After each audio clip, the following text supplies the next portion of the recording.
Muy buenos días, queridos alumnos. El día de hoy vamos a hablar de los géneros literarios y para esto vamos a recordar qué es la literatura. Bueno, la palabra literatura proviene de la voz latina litera, que significa letra o saber relacionado con la escritura. La literatura es una manifestación artística que ha aparecido desde tiempos antiguos.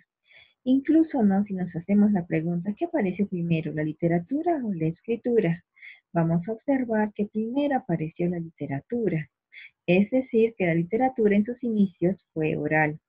La literatura se dio casi conjuntamente con la aparición del hombre en la tierra. Vamos a observar que el hombre trató de explicar su origen a través de mitos y para ello comenzó a hacer ciertos rituales ceremoniales que posteriormente se convirtieron en las primeras manifestaciones literarias.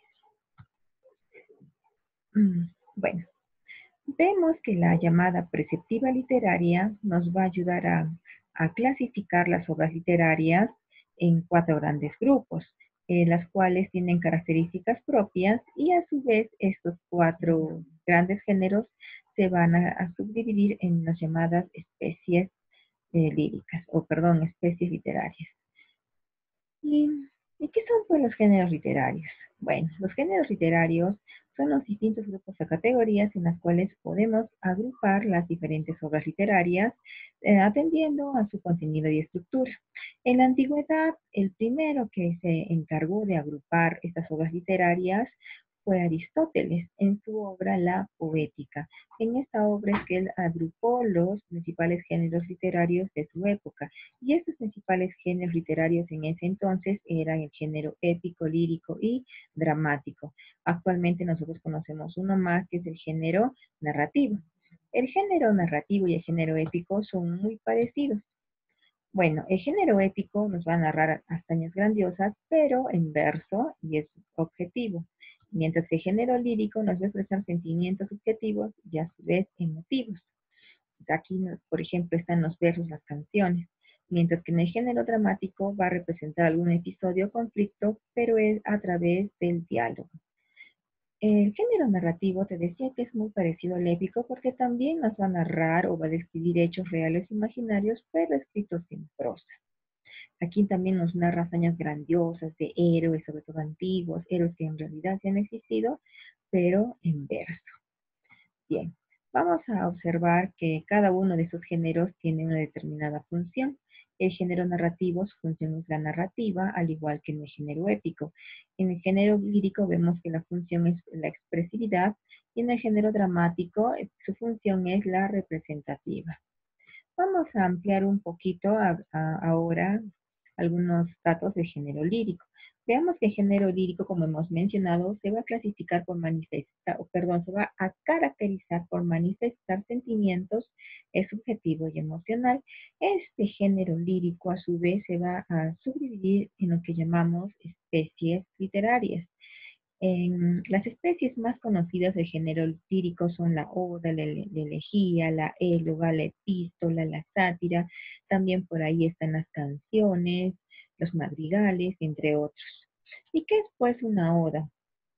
Una oda es un poema que exalta el ánimo a través de un lenguaje entusiasta. También una oda es cuando tú escribes un poema para exaltar algo que te ha conmovido. Por ejemplo, Mariano Melgar lo conmovió el mar y le escribió Oda al mar. Bien, entonces, vemos ahora, por ejemplo, qué es la elegía. Vemos que la elegía va a manifestar un sentimiento de tristeza, que generalmente va a ser originado por la pérdida de un ser querido. En ese caso tenemos elegía para ti y para mí, ¿no? Aquí está pues llorando la pérdida de ese ser querido, esa persona amada que lo ha dejado, que lo ha abandonado. Aquí vemos en la égloga que utiliza la naturaleza como escenario y aquí vamos a tener justamente como personajes a los pastores. Y estos pastores van a expresar sus sentimientos, sobre todo de carácter amoroso. La más conocida de todas las églogas es la égloga primera de Garcilaso de la Vega. Tenemos también la epístola. La epístola Es un texto lírico escrito en forma de carta donde el autor va a plasmar sus emociones, sus sentimientos. Por ejemplo, acá tenemos respuesta de Belardo a Amarilis, ¿no? Canta Amarilis y su voz levanta mi alma desde el orbe de la luna.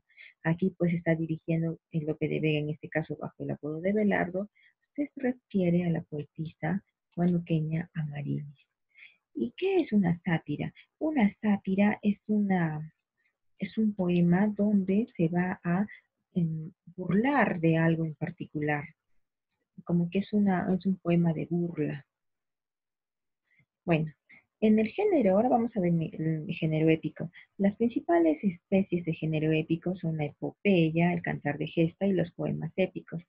Dentro de la epopeya, por ejemplo, podemos destacar a lo que es la Ilíada, la Odisea.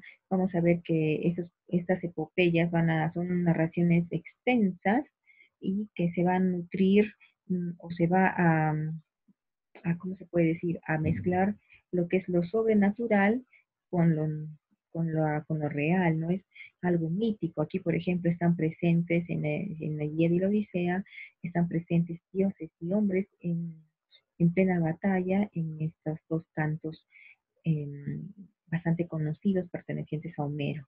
Bueno, entonces la epopeya, como digo, como vuelvo a repetir, como decía, es una narración extensa que se nutre de lo sobrenatural o también de lo mítico, mientras que el cantar de gesta es una narración de carácter medieval, ya su origen está en la Edad Media, y aquí se va a exaltar la figura de un héroe.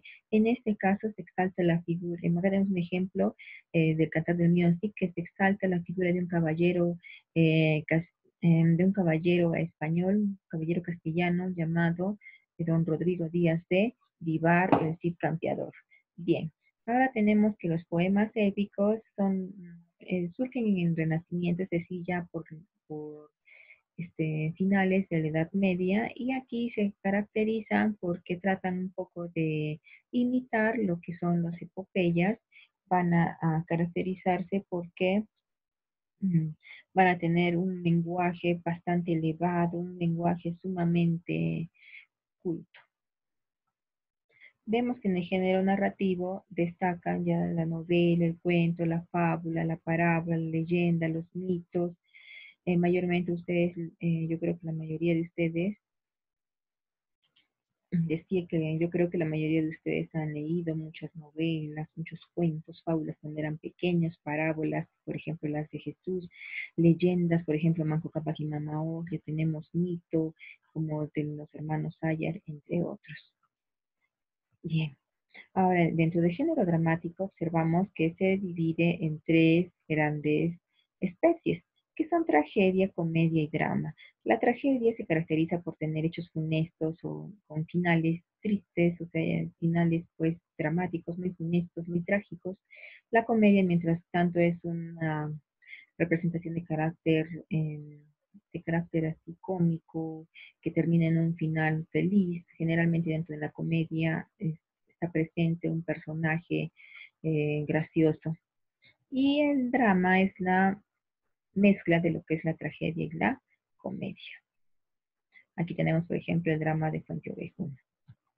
Bien, vamos a ver que la evolución del concepto de literatura se va a tener un cambio a través del tiempo. Y justamente gracias a esta evolución durante el tiempo se van a formar las, las diferentes en las diferentes corrientes que nosotros conocemos. Vamos a ver la corriente clásica, la corriente medieval, ¿no? Vamos a ver cómo es que a través del correr de los tiempos, la literatura va a tener características propias. Muy bien, jóvenes, esto sería todo. Ya nos vemos.